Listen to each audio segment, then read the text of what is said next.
ጤና ይስጥልን ክቡራን ተመልካቾቻችን ከጋሞ ቴሌቪዥን ዜና 42ን ይዘን ቀርበናል። ከዜና 42 ጋር ደግሰው በቀለ ነኝ። በዜና 42ታችን ቢዝነስ፣ ስፖርታዊና የውጭ ጉዳዮችን እንመለከታለን። አብራችሁ እንድትቆዩ ከመላው ከስቱዲዮ ባለሙያዎች ጋር በመሆን በጋራ እንጋብዛችኋለን። አበይት ጉዳዮችን በማስቀደም እንጀምራለን። ወቅቱ በሚፈልገው መልኩ ለህዝብ ጥያቄዎች ምላሽ ለመስጠት የተለምዶ አሰራርን በመቀየርና የአመራሩን አመለካከት ከጊዜው ጋር ማዘመን ይገባል ሲሉ የደቡብ ኢትዮጵያ ክልል ርዕሰ መስተዳድር አቶ ጥላሁን ከበደ አስገነዘቡ። የአምራች አርሶ አደሮችን ተጠቃሚነት ለማጎልበት የገበያ ትስስርን ማጠናከር እንደሚገባ ተገለጸ። ሁሉ አቀፍና ዘላቂ ልማትን ለማረጋገጥ የአካል ጉዳተኞችን ሚና ማሳደግ እንደሚገባ ተጠቆመ። የሚሉትና የዩክሬን ድሮኖች በሩሲያ የጦር ጀቶች ላይ ከባድ የተባለ ጥቃት ፈጸሙ የሚሉ የዕለቱ ዋና ዋና ጉዳዮቻችን ናቸው።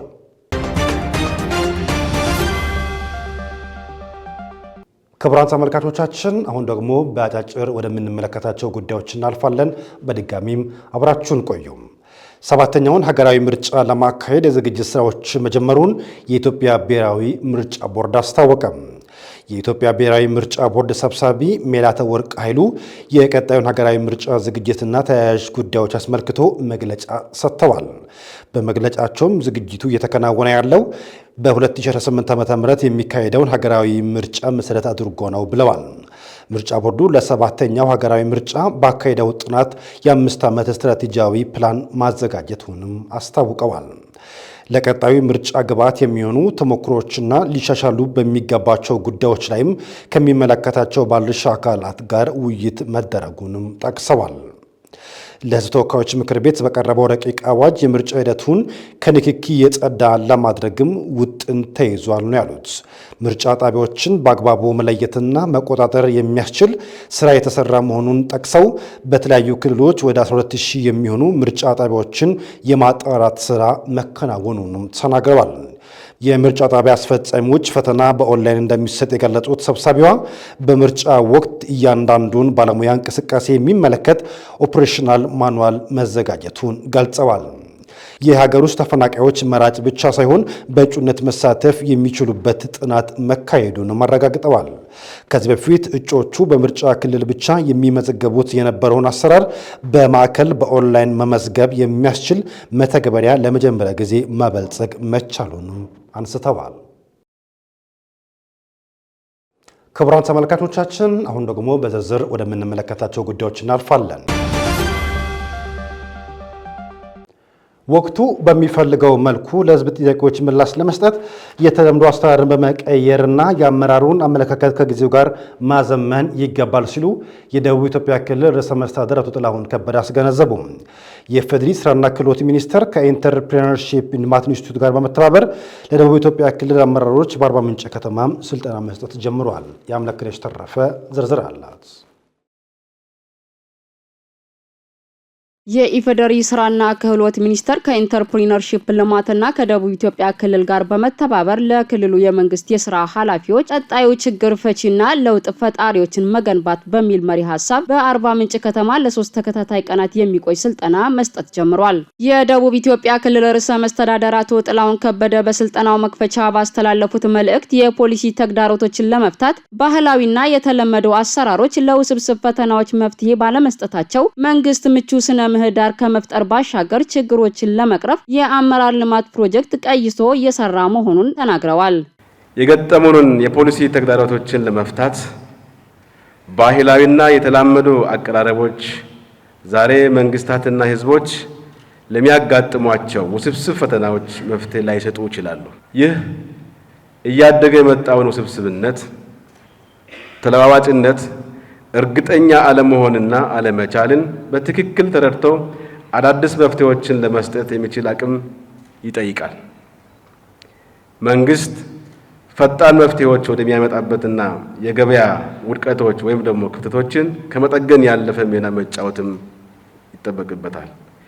የመንግስት ሚና ለስራ ፈጣሪዎች ወይም ችግር ፈቺዎች ምቹ ስነ ምህዳር መፍጠር ብቻ ሳይሆን ራሱ ስራ ፈጣሪ ወይም ችግር ፈቺ ለመሆን የሚገደድበት የታሪክ ቅጥፋት ላይ ደርሰናል።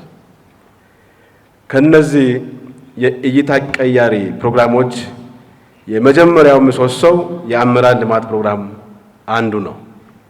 የህዝብ ቁጥር መጨመር ክልላዊ፣ ሀገራዊ፣ ዓለም አቀፋዊ አዝማሚያዎች በፈጠራና ፍጥነት ላይ የተመሰረተ መንግስታዊ ምላሽ እንደሚያስፈልጋቸውና መጤ የመፍትሄ መንገዶች ችግር ፈቺ ባለመሆናቸው አዲስ አቀራረብ ማስፈለጉንም ተናግረዋል። ለህዝብ ችግር ሀገር በቀል መፍትሄ ላይ ማተኮር እንደሚያስፈልግም ገልጸዋል።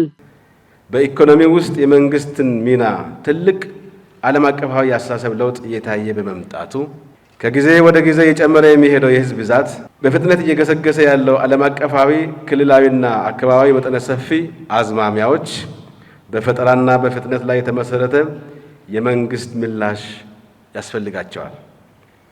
እንዲሁም በለጋሾች የሚደገፉ የልማት መርሃ ግብሮች ሰፊ የዘላቂነት ችግር ይስተዋልባቸዋል። ከውጪ የሚሰነዘሩ የመፍትሄ መንገዶች ችግሮቻችንን ለመፍታት የተጸነሱም አይደሉም። ስለዚህ ለህዝብ ችግር አፈታት እና ፖሊሲ አወጣጥ አገር በቀል አተያይና አዲስ ዘይቤ የያዙ መፍትሄዎች አቀራረብ ያስፈልጉናል። በኢንተርፕሪነርሺፕ እና ኢኖቬሽን ስነ ምህዳር የተገነባ አመራር ለመፍጠር የሚያስችል ስልጠና መሆኑን ጠቁመው ላለንበት ተለዋዋጭ ሁኔታ አጋዥ መሆኑን ነው ርዕሰ መስተዳድሩ ያስረዱት። ይህ ስልጠና ያስፈለገበትን መሰረታዊ ጉዳይ የኢንተርፕሪነርሺፕ እና የኢኖቬሽን ስነ ምህዳር ግንባታ የአንድን አመራር ባህላዊ ወይም ተለምዷዊ አካሄድ የሚያናውጥና ነባሩን አሰራርና አስተሳሰብ ወይም አመለካከት በማናጋት አዳዲስ የፈጠራና የፈጣን ለውጥ መተግበሪያ መሳሪያዎችን የሚያስታጥቅ የአመራር ልማት ፕሮግራም ነው። የምንገኝበት 21ኛው መቶ ክፍለ ዘመን ፋታ የማይሰጡ ተደራራቢና የተለመደውን መፍትሄ አካሄድ በፍጥነት ዋጋ የሚያሳጡ ክስተቶች የሞሉበት ነው። የተለምዶ አሰራርን በመቀየር ወቅቱ በሚፈልገው መልኩ ለህዝብ ጥያቄ ምላሽ ለመስጠት የአመራሩን አመለካከት ከጊዜው ጋር ማዘመን ይገባል ብለዋል። የሚታዩ ሁለንተናዊ ክፍተቶችን ለመቅረፍ የፈጠራና የልማት ለውጥን ለማቀላጠፍ ስልጠናው ወሳኝ መሆኑንም ነው ርዕሰ መስተዳድሩ ያስረዱት። ኢትዮጵያን ወደ ተስፋይቱ የብልጽግና ምድር ለመምራት በመንግስት ተቋማት ውስጥ የአመራር አቅም መገንባት በአጠቃላይ አመለካከቱን በኢንተርፕሪነርሺፕ ኢኖቬሽን መቅረጽ ለተፈለገው ትራንስፎርሜሽን አስቻይ መሰረት ይጥላል። የዚህ ስልጠና ዓላማም የክልል መንግስታችን ችግር ፈቺ እንዲሁም እሴትና መፍትሄ ፈጣሪ እንዲሆን በማሰብ የተዘጋጀ ነው። የክልሉን የሰላም የመቻቻልና የብልጽግና ተምሳሌትነት ለማስጠበቅ ባለንበት ተለዋዋጭ ሁኔታና ጊዜ ችግር ፈቺና መፍትሄ ሰጪ አመራር ለመፍጠር በኢንተርፕሪነርሺፕና በኢኖቬሽን የበለጸገ አመራር ለመቅረጽ ያለመ ስልጠና መሆኑንም አመላክተዋል። የኢንተርፕሪነርሺፕ ልማት ዋና ኢንስቲትዩት ዳይሬክተር ዶክተር ሐሰን ሁሴን በበኩላቸው ፈጠራ የታከለበት ሐሳብ በማመንጨት መንግስታዊ አገልግሎት ለማሳለጥ ስልጠናው ከፍተኛ ሚና ይጫወታል ብለዋል።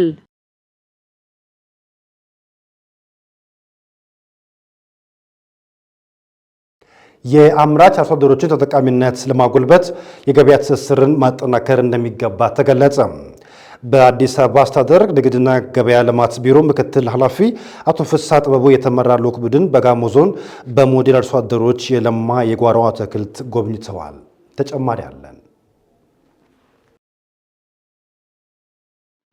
በአርባ ምንጭ ከተማ የሻራ ጫኖ ቀበሌ ነዋሪ የሆኑት ሞዴል አርሶ አደር ወይዘሮ የአይን አበባ አስፋው በ10 ሄክታር ማሳ የጓሮ አትክልትና ሙዝ በማምረት ለገበያ እያቀረቡ መሆኑን ይገልጻሉ። ለ85 ዜጎች ቋሚና ጊዜያዊ የስራ ዕድል መፍጠራቸውን የገለጹት ወይዘሮ የአይን አበባ በተፈጠረላቸው የገበያ ትስስር ተጠቃሚ መሆናቸውን ይናገራሉ። ዞን መንግስት ባመቻችልኝ በኢንቨስትመንት መሬት 10 ሄክታር ነው የተሰጠኝ። የሚለቀም ቲማቲም 2 ሄክታር አለ። አሁን ደግሞ የተሰራ እየተደረበ ያለ 1 ሄክታር አለ። ጊዜያዊ 64 ቋሚ ወደ 21 ሰራተኛ ነው ያለኝ። መንግስት ያው ታልማለች ብሎ ይሄን መሬት እንደሰጠኝ እንደገናም ደግሞ አሁንም አዲስ አበባ ላይ የገበያ ትስስር ለመፍጠር በመምጣቱ እጅግ በጣም ደስ ነው ያለኝ። የምዕራብ አባያ ወረዳ ነዋሪ የሆኑት ሞዴል አርሶ አደር ወይዘሮ መሰለት ሻቻም በ16 ሄክታር ማሳ የጓሮ አትክልትና ሙዝ አምርተው ለገበያ እያቀረቡ መሆኑን ገልጸው በተመቻቸላቸው የገበያ ትስስር ውጤታማ መሆናቸውን ተናግረዋል። ይሄ እርሻ የአትክልትና ፍራፍሬ እርሻ ነው። 10 ሄክታር የሙዝ እርሻ አለ። 6 ሄክታር ደግሞ የአትክልት ተለዋዋጭ የአትክልት እርሻ ነው እና በስፋት እያመረትን ያለ ነው። ሙዝን የጓሮ አትክልትም ነው። እዚህ እርሻ ላይ የሚሰራ ሰራተኛ አለ ከ20 እስከ 50 የሚሆን ቋሚ 20 ሰራተኛ አለ፣ ጊዜያዊ ሰራተኛ 30 አለ እና ለስራ አጡም የስራ እድል እንደፈጠረ ነው። ትልቅ ነገር ነው። ከዛ መጥቶ ምርት ጎብኝቶ እርሻ አይቶ መሸጫ ቦታ እናዘጋጃለን፣ ሱቅ እንሰጣቸዋለን፣ የገበያ ትስስር እንፈጥራለን ብለው ስላበረታቱን በጣም እጅግ በጣም ነው የምናመሰግነው። የአርባ ምንጭ ከተማ ነጋዴዎች ማህበር አባል የሆኑት አቶ አክሊሉ አድማሱ በተመቻቸላቸው የገበያ ትስስር ውጤታማ መሆናቸውንም ገልጸዋል። አርሶ አደር የራሱን ምርት አምጥቶ ማንም ማህሉ ላይ ደላላ ሳይገባ ምርቱን አምጥቶ ከምንም ጊዜም በላይ ገንዘብ ማንም ያው አጭበርባሪዎች አጭበርብሮ ለመብላት የሚፈልጉት አይበሉም። ስለዚህ ነጋዴው ህብረተሰብ ጥሩ ፖቴንሻል ያለው አቅም ያለው ነጋዴ ሆኖ አካባቢንም በልማት እየደገፈ ከሚያገኘው ሰርቶ ከሚያገኘው ለመንግስትም በአግባቡ ግብሩን እየገበረ ያስገባ ስራ እድልንም በዚህ ልክ እየፈጠረ የመሄድ እድሎችን የአዲስ አበባ ከተማ ተሞክሮ በጣም ያሰፋና በጣም ጥሩ ተሞክሮ ብዬ እኔ ወስዶ ነው። የአዲስ አበባ ከተማ አስተዳደር ንግድና ገበያ ልማት ቢሮ ምክትል ኃላፊ አቶ ፍስሐ ጥበቡ ከድህነት ማምለጫ መንገድ ጠንክሮ መስራት መሆኑን አስገንዝበዋል። የእርሻ ስራን በማዘመንና የገበያ ትስስርን በመፍጠር የኑሮ ውድነትን ለማረጋጋት በርካታ ስራዎች እየተሰሩ መሆኑን አመላክተዋል። የገበያ ትስስር ማጎልበት የአርሶ አደሩን ተጠቃሚነት ይበልጥ ያግዛል ያሉት አቶ ፍስሐም ለዚህም ትኩረት ሰጥቶ መስራት ይገባል ብለዋል። የኑሮ ውድነት ለመቀነስ በርካታ ስራዎችን እየሰራ ይገኛል። ከነዚህ ስራዎች ውስጥ አንዱ ሸማቹና አምራቹን የሚያገናኝባቸውን የገበያ ማዕከላት ወይ ማርኬት ፕሌስ የምንለውን ማደራጀት ነው። እነዚህ የገበያ ማዕከላት ዋና ዓላማቸው አምራቹ ምርቱን ከየትኛውም የሀገሪቱ ጫፍ ይዞ መጥቶ ለአዲስ አበባ ነዋሪ እንዲያቀርባቸው ተብሎ የታሰቡ ናቸው።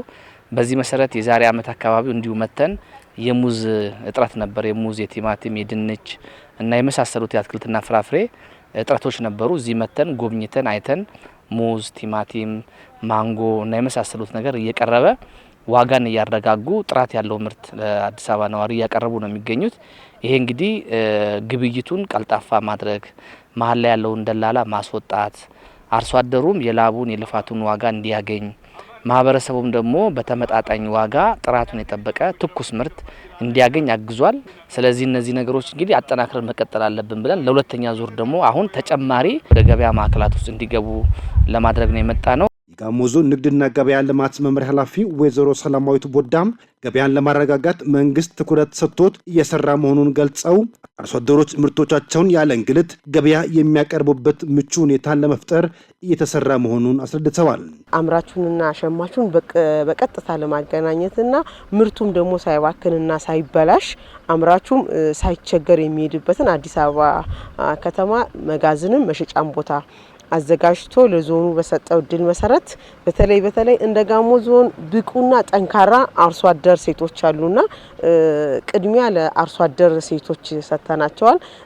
ምርትና ምርታማነትንም ከመጨመር አንጻር አርሶ አደሮቻችን በደንብ እንዲሰሩ ማድረግ፣ በተለያዩ አካባቢዎች ተዘዋዙረን እንዲህ አይነት ሰንሰለትን መፍጠር እንዳለብን የቤት ስራ የወሰርንበት እና ምቹ አጋጣሚ ነው። ዘገባው የባልደረባችን የተበሪ ቴማ ነው።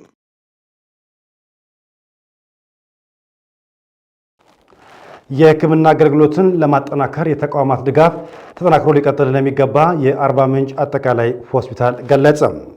የአርባ ምንጭ ዩኒቨርሲቲ ኪዲስ ኦአር ከተሰኘ መንግስታዊ ያልሆነ ተቋም ጋር በመተባበር ለአርባ ምንጭ አጠቃላይ ሆስፒታል ከፀሐይ ኃይል ኤሌክትሪክ ማመንጨት የሚችል ሶላር አበርክቷል። ዘገባው የባልደረባችን የብርቱካን ብዙነህ ነው። ፋሲካ ጸጋዬ እንደሚከተለው ታቀርቧለች። የአርባ ምንጭ አጠቃላይ ሆስፒታል ስራ አስኪያጅ ዶክተር አምባቸው ዱማ ድጋፉ ለሕክምና አገልግሎት አሰጣጥ መሻሻል ድርሻው የጎላ መሆኑን ገልጸዋል። ሶላሩ የሆስፒታሉን የቀዶ ሕክምና አገልግሎት በመብራት መቆራረጥ እንዳይስተጓጎል ያግዛል ያሉት ስራ አስኪያጁ አርባ ምንጭ ዩኒቨርሲቲና ተቋሙ ላደረጉት ድጋፍ ምስጋና አቅርበዋል። እዚህ የሶላር ማሽን ድጋፉ ደግሞ በየትኛውም ሰዓት የመብራት መቆራረጥም ይሁን የዚህ የጄኔሬተር አገልግሎት መቆራረጥም ይሁን በተከሰተ ጊዜ ግን ይሄ ነገር ምንም አይነት ችግርም ክፍተትም ሳይኖር ይሄ የቀዶ ጥገና ህክምና አገልግሎት እንዲሄድ የሚያደርግ ማሽን ነው። የአርባ ምንጭ ዩኒቨርሲቲ የሕክምና ሳይንስ ኮሌጅ ዲን ዶክተር ደስታ ጋልቻ በበኩላቸው አርባ ምንጭ ዩኒቨርሲቲ የሕክምና ቁሳቁስ ችግርን ከመቅረፍ አኳያ ኃላፊነቱን እየተወጣ ይገኛል ብለዋል። ለሆስፒታሉ የተበረከተው የኤሌክትሪክ ኃይል ማመንጫ ሶላር 700,000 ብር በላይ የሚገመት መሆኑን አክለው ገልጸዋል። ዛሬ የተደረገልን ድጋፍ ከኪድስ ዋር የተሰኘው ለኦፕሬሽን ክፍል የኃይል መቆራረጥ እንዳይኖር የሶላር ፓወር ሳፕላይ ማግኘት እንዲቻል የሚሰጡ አገልግሎት ኦፕሬሽን ክፍል ሳይቆራረጥ የኃይል አቅርቦቱ ሳይቆራረጥ በፍሰቱን ጠብቆ እንዲሄድ ለማስቻል በዋጋ ተመኑ በ700,000 ብር በላይ የሚገመት የሶላር ባትሪና ፓኔሎችን ጨምሮ የተለያዩ ግብዓቶችን ከግሪን ሴን ከተሰኘው አገር በቀል ድርጅት ጋር በጋራ በመሆን አርባ ምንጭ አጠቃላይ ሆስፒታል ውስጥ የገጠማ ስራ እንግዲህ እስከካይ ድረስ እስከዚያው ድረስ ነው ይሄ ሰፖርት የተደረገው። የኢንስታሌሽን ባለሙያና አሰልጣኝ ኢንጂነር ገመቺስ ፍቃዱ ለሆስፒታሉ የተበረከተው ሶላር ከ300,000 በላይ ዋት ኤሌክትሪክ ኃይል እንደሚያመነጭ ተናግረዋል። ከአርባ ምንጭ ዩኒቨርሲቲ ጋር በመተባበር ለአርባ ምንጭ ጀነራል ሆስፒታል የሶላር እቃዎች አስረክበናል። ኦልሞስት ወደ 700,000 የሚሆን ግምት አስረክበናል። ይሄ ደግሞ ያው ኦፕሬቲንግ ሩም ነው የሚጠቅመው። ይሄ ደግሞ በመብራት መቆራረጥ የሚመጣውን እንግልትና እሱን ለማስቀረት ነው። ስፔሻሊ አነስቴሻ ማሽኖች፣ ትልቅ ማሽኖች አሉ እስከ 3000 ዋት ሊደርሱ የሚችሉና ምንም አይነት እንግልት እንዳይመጣ ያገለግላል።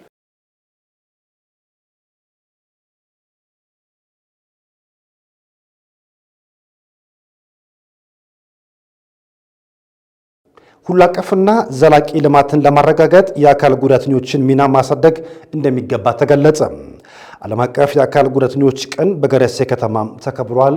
ንጋቷ ይሳቅ ዝርዝር አላት። የአካል ጉዳተኞችን የመሪነት ሚና በማጉላት አካታችና ዘላቂ ልማትን እናረጋግጣለን በሚል መሪህ ቃል ዓለም አቀፍ የአካል ጉዳተኞች ቀን በጋሞ ዞን ሰራተኛና ማህበራዊ ጉዳይ መምሪያና በጋሞ ዞን አካል ጉዳተኞች ማህበራት ህብረት አዘጋጅነት በገረሴ ከተማ ተከበረ። በዓሉ በዓለም አቀፍ ደረጃ ለ33ኛ ጊዜ፣ በሀገራችን ለ32ኛ ጊዜ፣ በክልላችን ለ2ኛ ጊዜ እንዲሁም በዞናችን ለ10ኛ ጊዜ ነው የተከበረው።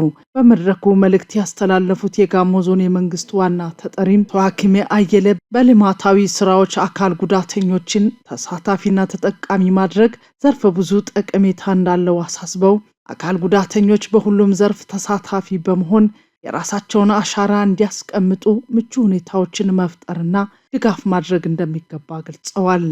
አካል ጉዳተኞች አንዱ የህብረተሰብ ወይም የህዝባችን አካል ናቸው።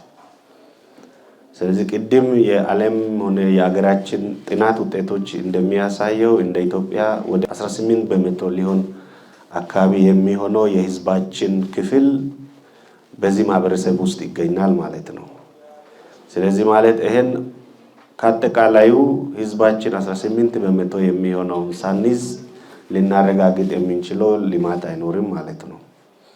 ስለዚህ ይሄ ስለሆነ የአካታችነት አስተሳሰባችንን ማጉላት ያስፈልጋል ማለት ነው። በተለያየ ጊዜ በታሪክ በተለያየ መንገድ የመጡ ያሉ አመለካከቶችን መቀየር ያስፈልጋል ማለት ነው። ስለዚህ ለነዚህ ደግሞ ምን ያስፈልጋል? ምቹ ሁኔታ መፍጠር አለብን፣ እንደ መንግስትም እንደ ህዝብም ማለት ነው።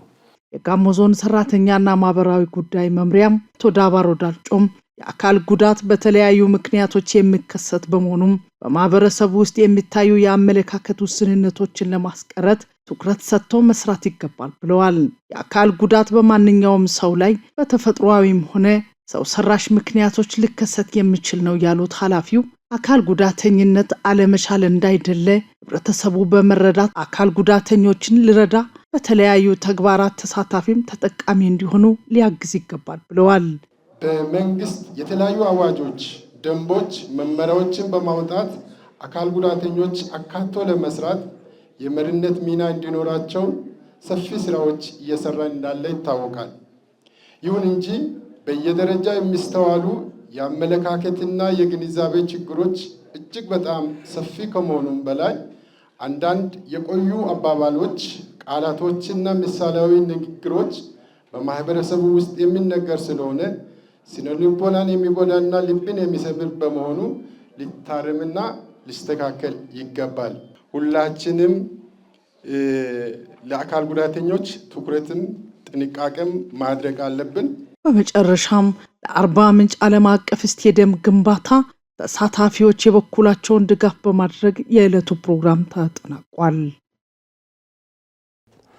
በመልካም አመለካከት የተገነባ ወጣት ለመፍጠር የስብዕና ግንባታ ማዕከላትን ማጠናከር እንደሚገባ ተገለጸ።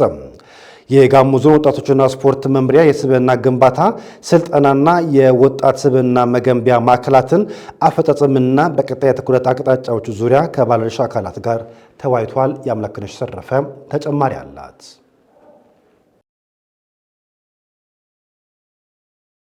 የጋሞ ዞን ረዳት የመንግስት ተጠሪ አቶ ገዛሃኝ ጋሞ በወቅቱ እንዳሉት በበጎ አመለካከት የተገነባ ወጣት መፍጠር አስፈላጊ ነው። ለዚህ ደግሞ የስብዕና ማዕከላትን ማጠናከር ይገባል ብለዋል። የወጣቱን አምራችነትና የስራ ፍላጎት ለማጠናከር ወጣቱ የአካባቢውን ባህልና እሴት በአግባቡ ማስገንዘብ ተጠቃሚነቱን ለማረጋገጥ የባለድርሻ አካላትን ትኩረት እንደሚሻም ገልጸዋል። ወጣቱን የልማትና የለውጥ አካል እንዲሆን ለማስቻል መድረኩ አስፈላጊ መሆኑንም ነው አቶ ገዛሃኝ የገለጹት። ስብዕና ግንባታ የሚለው ከአመለካከት ጋር የሚገናኝ ስለዚህ በአመለካከት ደረጃ የተቀየረ ወጣት በስፋት አልፈጠር ነው። ለእያንዳንዱ ወጣት ምን ያስፈልጋል የሚለውን በባህሪ ደረጃም ወጣቱን ሁኔታ ለይቶ ማወቅ አለበት በየመዋቅሩ ማለት። ስለዚህ አስቸጋሪ ነገሮች ሲደርሱ ብቻ ወጣቱን ማቅረብ ሳይሆን ቀድመን ከወጣቱ ጋር አብረን የምንሰራበት ለነሱም ደግሞ ስራ እድል የምንፈጥርበት ለነሱ እኛ በምንፈጥረው ስራ እድል ተመልሰን ህብረተሰቡ የሚጠቀምበት መሆን አለበት።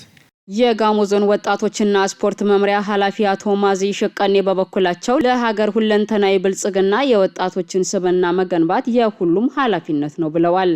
መምሪያው በሁሉም ደረጃ በተለያዩ ማዕከላት ከ9000 በላይ ለሚሆኑ ወጣቶች የስብዕና ግንባታ ስልጠና በመስጠት ከሱስና ተያያዥ ጉዳዮች በመታደግ ከማህበረሰቡ ጋር እንዲቀላቀሉ ማስቻሉን ገልጸዋል። የወጣቶች ሁለንተናዊ ስብዕና በመገንባትና በማልማት ወጣቶች ንቁ፣ በመልካም ስነምግባር የታነጹ አምራችና ጤናማ ዜጋ እንዲሆኑ መምሪያው በበጀት ዓመቱ በዞን ማዕከል፣ በወረዳ ማዕከላት፣ በክላስተሮች በአጠቃላይ ከዞኑ የተውጣጡ በሱስ የተጠመዱ በሰው ህይወትም በራሱም ህይወት በአግባቡ መኖር ያልቻለ ወጣቶችን ከ9000 በላይ በማሰልጠን ከነዚህ ሱሶች ተመልሰው ራሳቸውንና አካባቢያቸውን እንዲወዱ ቤተሰቦቻቸው ጋር በይቅርታ እንዲቀላቀሉ ከፍተኛ ስራ እየሰራን መቆየታችን ይታወሳል። ይሁን እንጂ ከዞናችን ወጣቶች ቁጥር ስንነሳ በርካታ ወጣቶች መኖራቸው እሙን ነው። ይህን ለማድረስ ደግሞ የሁላችን ርብርብ ይጠይቃል።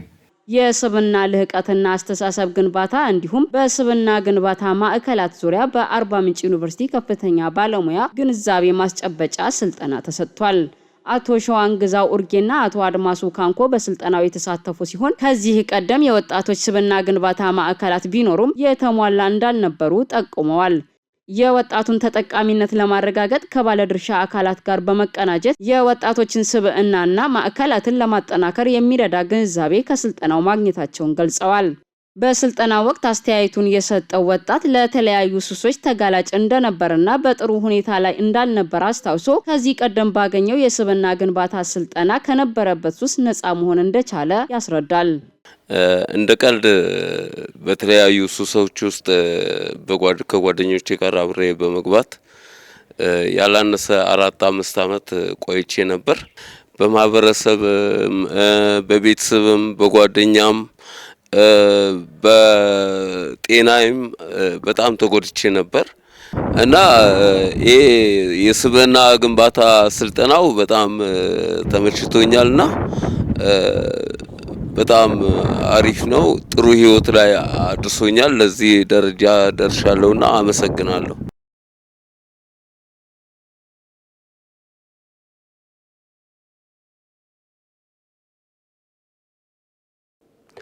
ዘመናዊ ቴክኖሎጂ እየታጠቀ ሀገርና ሕዝብ የሚመካበት ጠንካራ የመከላከያ ሰራዊትን መገንባቱን የመከላከያ ሚኒስተር ኢንጂነር አይሻ አህመድ ገለጹ። መስፍን ባንጃ ተጨማሪ አለው።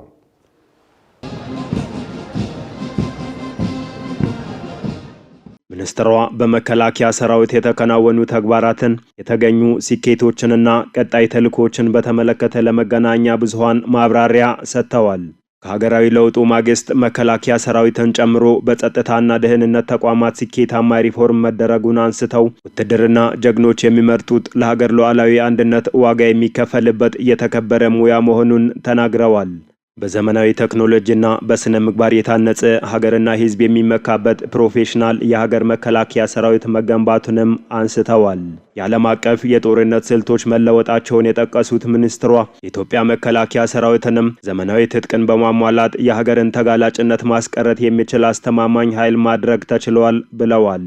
አክሎም ሰራዊቱ በህብረ ብሔራዊ አንድነት የተዋቀረና ለሀገር ሉዓላዊነት ዘብ የቆመ የመጨረሻው ጠንካራ ምሽግ መሆኑን አብራርተዋል።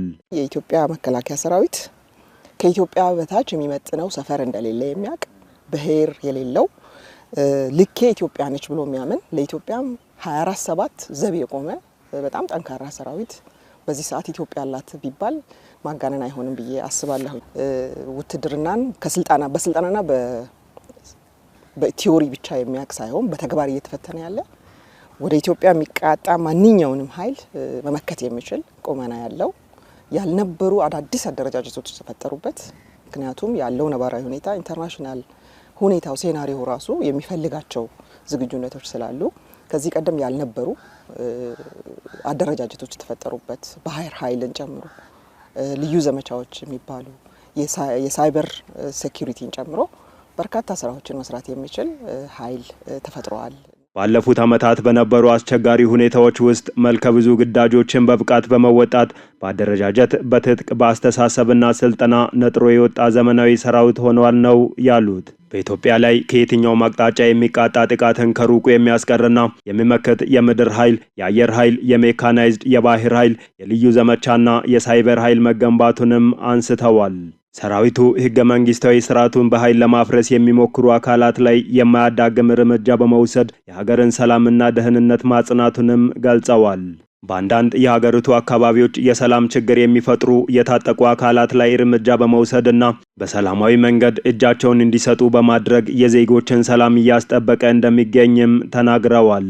የጽንፈኞችና የሽብር ቡድኖችን የስጋት አቅም በማክሰም ስኬታማ የህግ ማስከበር ስራ መሰራቱንም ሚኒስትሯ አብራርተዋል።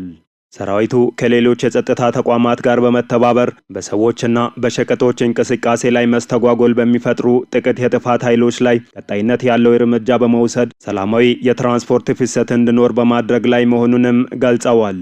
ሰራዊቱ እንግዲህ ባለበት አካባቢ እነዚህን ጸረ ሰላም ኃይሎች ከህዝቡ የመነጠል ማንነታቸውን የማጋለጥ አስፈላጊ ሲሆንም ከህዝብ ጋር በመሆን ከአካባቢው ጸጥታ አካላት ጋር በመሆን ከፌዴራል ፖሊስ ጋር በመሆን ኮማንድ ፖስቱን በመከላከያ ኃይል እየተመራ እነዚህ በጥፋት ውስጥ የነበሩ ታጣቂዎች ወደ ሰላማዊ ኑሮ እንዲመጡ ቤተሰቦቻቸውን ህዝብም ጋር በመግባባት የተለያዩ ስራዎችን የአካባቢውን መስተዳድሮች በመደገፍ ወደ ሰላም እንዲመጡ የማድረግ ስራ በስፋት ተሰርቷል። ለህዝብ ሰላምና ለሀገር ሉዓላዊ አንድነት የህይወት መስዋዕትነት የሚከፍለውን ሰራዊት በማህበራዊ ሚዲያ በሐሰት ስሙን የሚያጠፉ አካላት መኖራቸውን በማንሳት ከድርጊታቸው እንዲቆጠቡም አሳስበዋል። ኢትዮጵያ የጀመረችው ሁለንተናዊ የእድገት ጉዞ እንዳይሳካ የሚፈልጉ ታሪካዊ ጠላቶቿ ከውስጥ ባንዳዎች ጋር ጥምረት በመፍጠር እየሰሩ መሆኑንም አንስተዋል።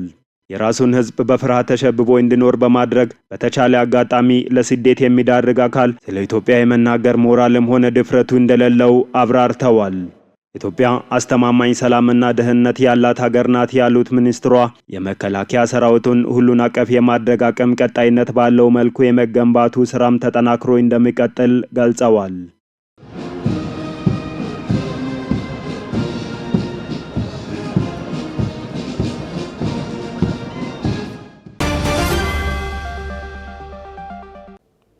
ክቡራን ተመልካቾቻችን አሁን ደግሞ ከውጭ ምንጮች ወዳገኘናቸው መረጃዎች እናልፋለን። በድጋሚም አብራችሁን ቆዩ።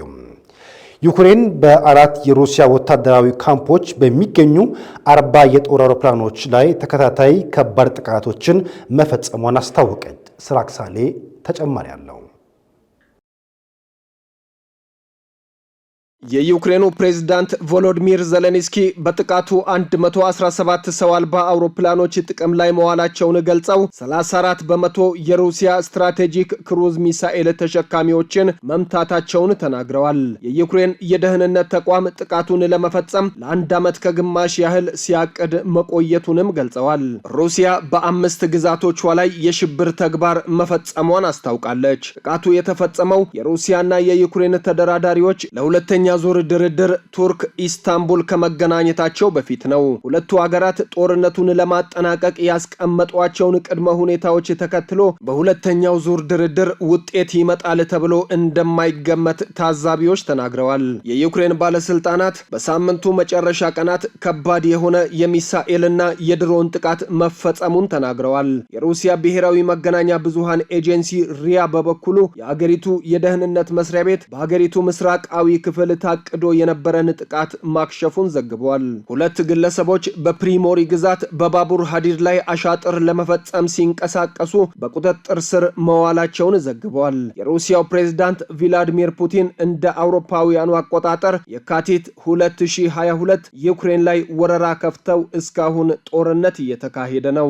ሞስኮ በአሁኑ ወቅት በአውሮፓውያኑ 2014 ከዩክሬን በኃይል የያዘቻት ክሬሚያን ጨምሮ የአገሪቱን 20 በመቶ ግዛት ተቆጣጥራለች። የዩክሬን የደህንነት ተቋም ለቢቢሲ ኒውስ ዴይ እንደተናገረው በሩሲያ ላይ የተፈጸመው ጥቃት ወደ አየር ኃይል የጦር ሰፈር አቅራቢያ በስውር በተጠጉ ከርቀት ቁጥጥር በሚደረግባቸውና በትክክለኛው ሰዓት ኢላማቸውን እንዲመቱ በተደረጉ ድሮኖች መሆኑን ተናግሯል። እሁድ ረፋዱ ላይ በበርካታ ማህበራዊ ሚዲያ ላይ በተጋሩ ተንቀሳቃሽ ምስሎች ዜሌንስኪ የደህንነት ተቋማቸው ኃላፊን ቫሲል ማሊኡክን አሞግሰው ድንቅ የሆነ ውጤት ሲሉ የተካሄደውን ጥቃት አድንቀዋል። ጥቃት ያደረሱት 117 ሰው አልባ አውሮፕላኖች እያንዳንዳቸው የራሳቸው አብራሪ እንደነበራቸው ዜሌንስኪ ተናግረዋል። የዩክሬን ፕሬዝዳንት አክለውም በጣም የሚያስደንቀው ነገርና ይህንን በይፋ መናገር እንችላለን፣ በሩሲያ ግዛት ውስጥ የኛ ኦፕሬሽን ቢሮ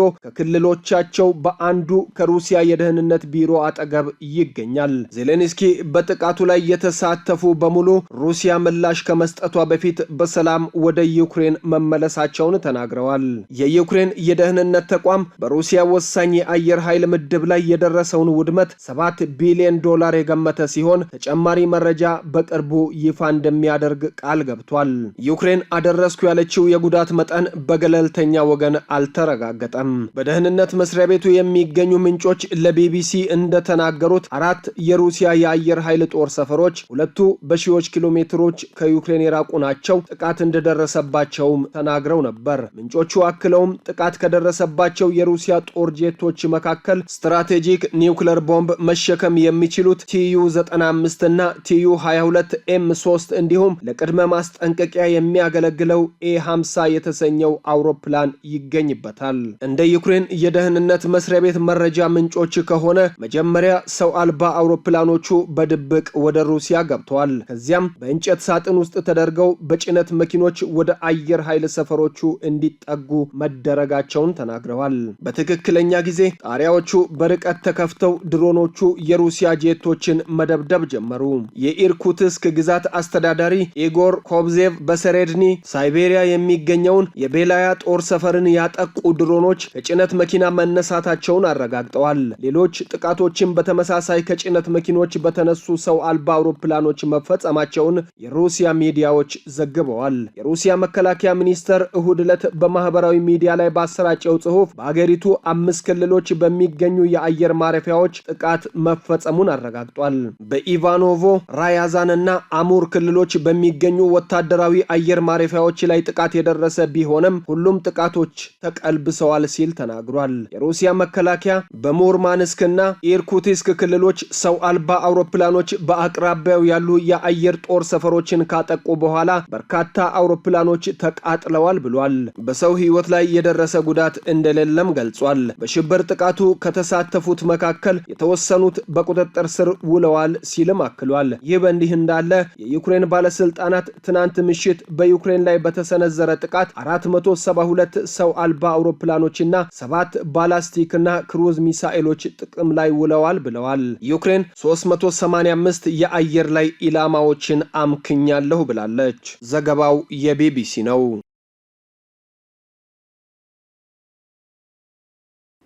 በመጨረሻም ቻይና አሜሪካ የገባችውን የንግድ ስምምነት በአደገኛ ሁኔታ መጣሷን አስታውቃ ጥቅሞቿን ለመከላከል ጠንካራ እርምጃዎችን እንደምትወስድ አስታወቀች። ሲሳይ ማሞ ተጨማሪ አለው።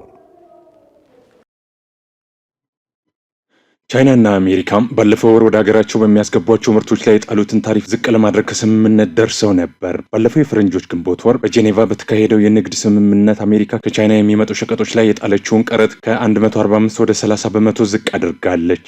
ቻይና በበኩሏም በአሜሪካ ምርቶች ላይ የጣለችውን ታሪፍ ከ125 በመቶ ወደ 10 በመቶ አውርዳለች። የቻይና የንግድ ሚኒስቴር እንዳለው የአሜሪካ እርምጃም ባለፈው ጥር ወር በቻይናው መሪ ዢ ጂንፒንግና በፕሬዝዳንት ዶናልድ ትራምፕ መካከል በተደረገው የስልክ ውይይት ወቅት የተደረሰውን ስምምነት በእጅጉ የሚጥስ ነው። ቤጂንግ እንደምትለው አሜሪካ በስምምነቱ ከጣሰቻቸው መካከል የኮምፒውተር ቺፕ ዲዛይን ሶፍትዌር ለቻይና ኩባንያዎች መሸጥ ማቆም፣ በቻይናው ግዙፍ የቴክኖሎጂ ኩባንያ ሁዋዌ የተሰሩ ቺፖችን በአገሯ ጥቅም ላይ እንዳይውሉ ማስጠንቀቅና የቻይናውያን ተማሪዎችን ቪዛ መሰረዝ ይገኙበታል። ይህ በእንዲህ እንዳለም ሁለት ከፍተኛ የዋይት ሀውስ ባለስልጣናት ትራምፕና ሺ በጉዳዩ ላይ በቅርቡ ሊነጋገሩ እንደሚችሉ ጠቁመዋል። የአሜሪካ ግምጃ ቤት ዋና ጸሐፊ ቤሴንት በበኩላቸው በሀገሪቱ የንግድ ዝርዝር ሁኔታ ዢ እና ትራምፕ ከተነጋገሩ ችግሩ እንደሚፈታ ገልጸው ነገር ግን ይህ ውይይት መቼ እንደሚሆን የሰጡት ማረጋገጫ የለም። የአሜሪካው ብሔራዊ ኢኮኖሚ ካውንስል ዳይሬክተር ኬቨን ሃሴት እንደተናገሩት ደግሞ ሁለቱ መሪዎች በዚህ ሳምንት ለውይይት እንደሚገናኙና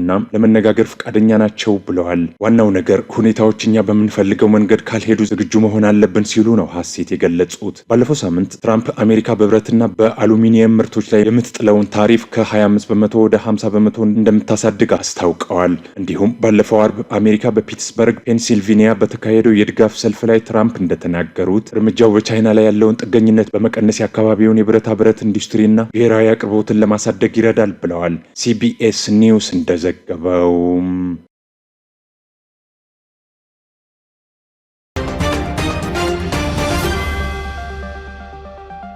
ክቡራን ተመልካቾቻችን የሰዓቱን ዜና ከማብቃታችን በፊት አበይት ጉዳዮችን በድጋሚ እናስታውሳችሁ።